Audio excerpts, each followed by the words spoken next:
whatever you may actually think about it right now. So firstly, I already spoke. Extremely happy to be here today, and probably this is the second time I'm here presenting a session. The last time I did it a year back, I think. Probably I came. So I'm going to talk on effective strategies, train the trainer.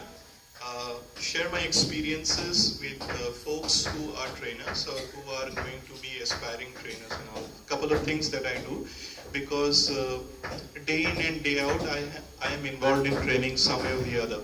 So I just like to share a few experiences of them. I'm just going to keep no high-funder stuff. I will not be talking about Kanban and all that stuff. I will be giving a little bit of gyan on what I feel about the same, and hopefully towards the later part of the session you will have something to take. So something about me, I've got 10 plus years of experience in tech writing, sales management. So I have worked as a business development manager for author writing and all that. Into operations, because I manage the operations of Blue Dots also. I have been a student coordinator in the STC Columbus Summit. So I worked with student chapters over there in STC Columbus. I have been a community affairs committee member for the past 2 years. Kiran joined us last year, so I have worked on, right now I was in international business, so I have received an STC DCS award, which stands for Distinguished Community Service Award, in 2012 for my contribution to technical writing and STC.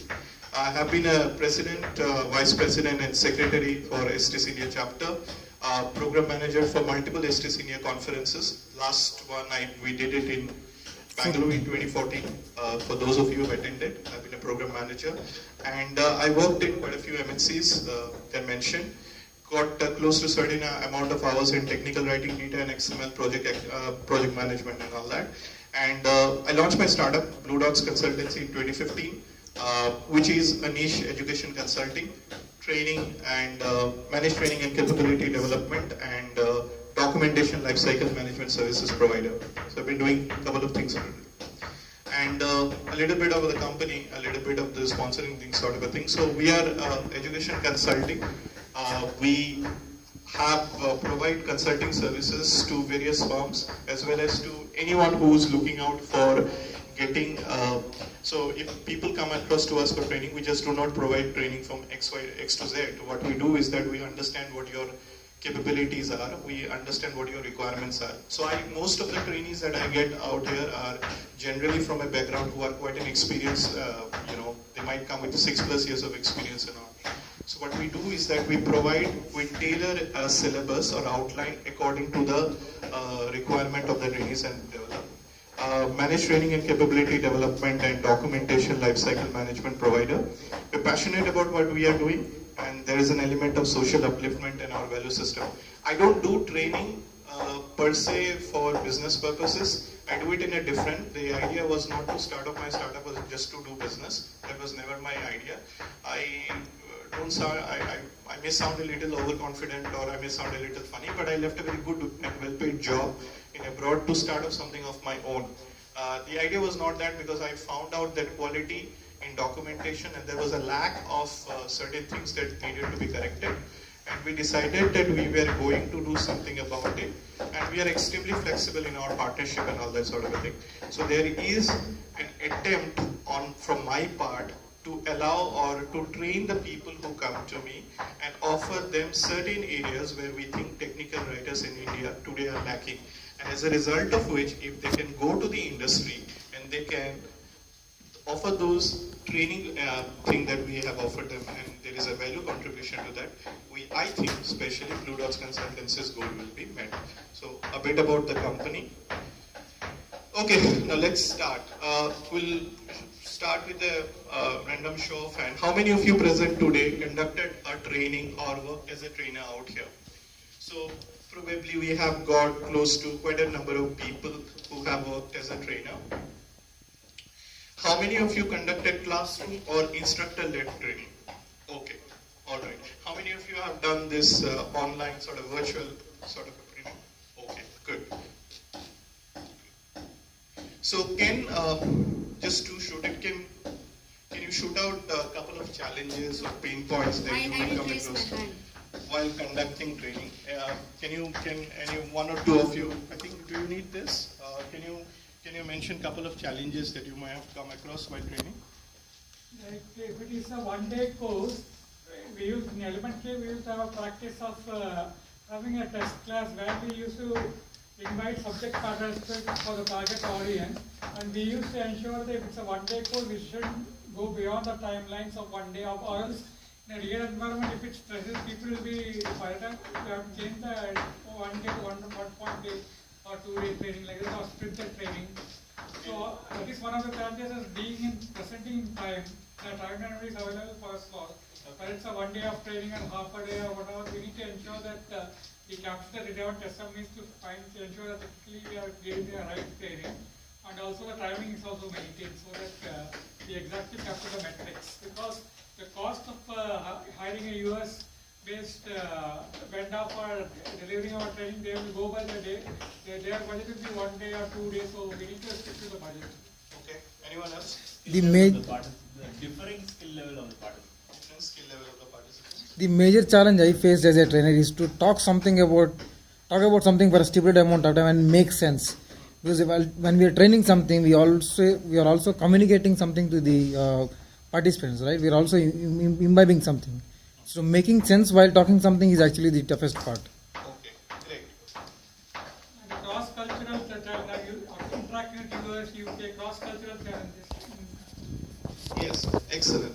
So to start, effective trainers are good listeners first, and then good speakers, and writers I think comes last. Alright, so for people who are in the world of writing, who are into this training business, they need to be very good listeners. And I think that is something that we are missing out these days.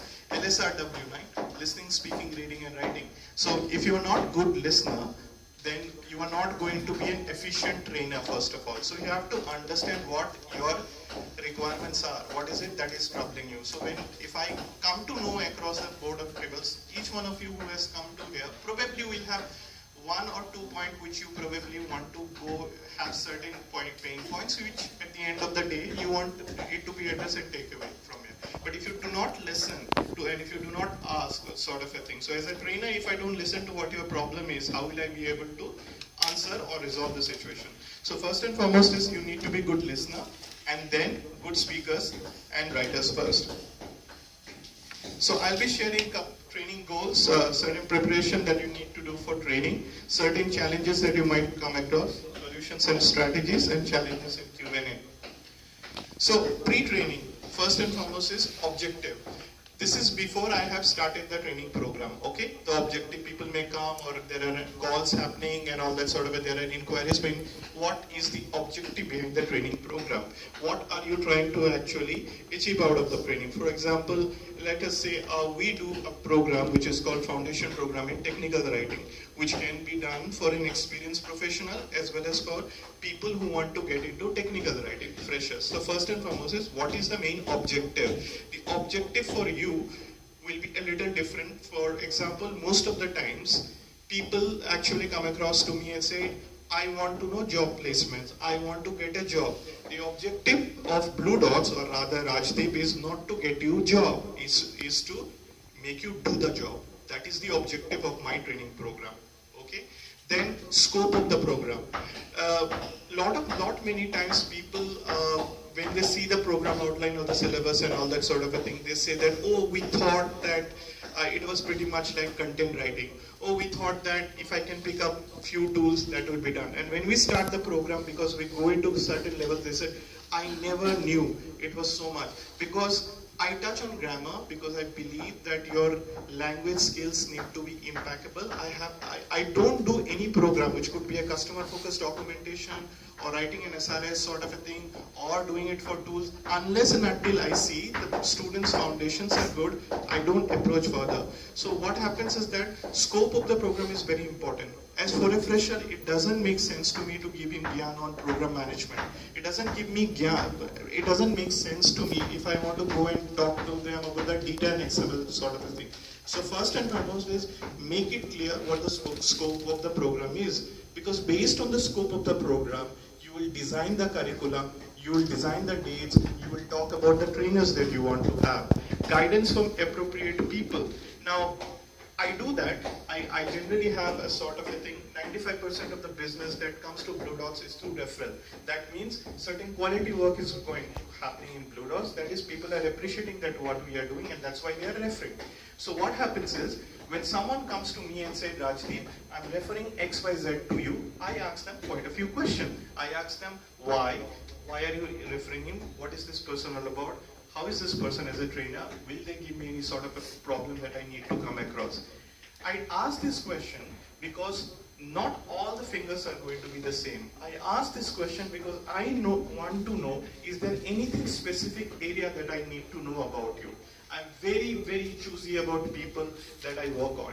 I'm very, very choosy about the projects that I work, which is one of the reasons when I ask clients or some people that what are your requirements, some clients do feel that, yeah, you're a startup, you are not a big shot, why are you asking so many questions? As a result of which, I don't get many projects also. But that's the way I am. Unless and until I get an outline, unless and until I get my requirements clear, I do not take up projects. That is something I'm very, very particular about. It's better say sorry rather than, later on you have certain problem or situation happening. So you need to get guidance from appropriate people. Appropriate software tools. Now, do you have, when people come across to you or sort of a thing, there are certain things that you need to know. You need to understand that what is it happening in the market. I don't teach Confluence, but a senior person may come to me and say, Rajdeep, I want to know tools. Now when he wants to know tools, what is it that he has in mind? So he might say, so I ask him a question, he said, technical writing tools. I said, there are 200 plus tools. What are the tools you want? He's blank right now. Okay, now I need to tell him, I need to ask him, okay, what are the deliverables that you think you are going to work on? So he says, okay, user guide, installation, SRS guide. I said, Microsoft Word can do that. Is that enough? He said, no, then I don't get, because the job description. So I said, okay, now we are talking sense here. You want to learn the tools that have been mentioned in job description, right? Now he talks about, yes, now I said, Oxygen XML, yeah, that makes sense. Confluence, that makes sense. I don't teach Confluence. So he stops for a while. He's like, okay, fine, then you tell me whatever you will teach me. Okay, so at that point of a time, it is very important to provide him with an outline before the appropriate software tools. All the tools that we have or we teach are all licensed tools. Okay, so I don't teach a tool that is just a trial version sort of a thing and teach them this thing. It doesn't really do justice to their thing. So what you have to do is that you have to enable in their software also, or in their machines also, they have got the appropriate tools. So if I'm doing a batch of 10 people, I need to have at least 10 trial license for my students, and one, at least, a license version for the trainer. Could be in Data and XML if you're doing, you need to have an Adobe FrameMaker structured license, or an Oxygen XML license you need to have. Career counseling. I do this pre and post also, because it is very important for you to understand, especially in the Indian market, most of the folks who will come across to you will have aspirations to get a job. Now, someone with a 6+ years of experience coming from an aviation hub, they come primarily because of two reasons. One is they are not getting job growth. Another thing is salary is very, very low. So now, when you talk to him, you are basically trying to talk to him and you ask him, okay, what is it that you want from me? What is it? So someone say, I'm a TL in a certain company, I'm drawing 9 lakh CTC. Rajdeep, I want to get into a software domain, but I want to be a TL only. Right? So I have project manager who will call me up saying, make sure no one is there when I come. And the students will say, sir, did XYZ came, and then there is a giggle. Right? So everyone has got this thing. So this career counseling part is very important. So what I ensure is, and sometimes I will get people who will say, I don't want to sound this thing, she's sitting at home doing nothing. Get her a job. Otherwise she's always saying that you go to office, I have nothing to do, get her a job. So anything will do. Anything, you get her a job. I've got HRs who have come to me, get me something. I just want to get out of the house. So at that point of time, it is very difficult to make them understand what they're looking out for. So career counseling is important. But at the same time, I as a trainer need to also understand that I don't want to send someone to, and I am very, very particular about referring people. Because if I am referring people to someone, I need to know that that person is good enough to get a job or something like that. So career counseling is very important before you start. If the objectives are not meeting with you and me, if you say that after doing this, Rajdeep, I need a manager job, and I cannot assure you to, don't take up that particular student. present results and inferences. I try to convince them that if they are, if they have any objections or if they're okay, talk to my client or talk to my students who are there. For example, a lot of people from Chennai, a lot of people from Hyderabad, they come to our place of Pune, they come, they do the training and all that. Most of the time they talk to those people who have done it from us. And they will ask them what is. So I have certain results and I have certain inferences that after doing this, this person is doing right now this and is doing an XYZ kind of a salary. So it is very important for you to give them honest, reliable results. I'm also talking for an independent trainer who will be doing that. Methods and technique used when working with other trainees. How are they comfortable in?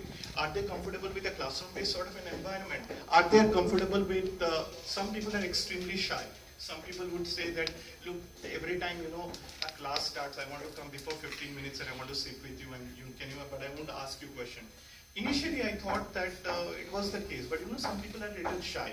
But these are the people who are extremely brilliant at their work.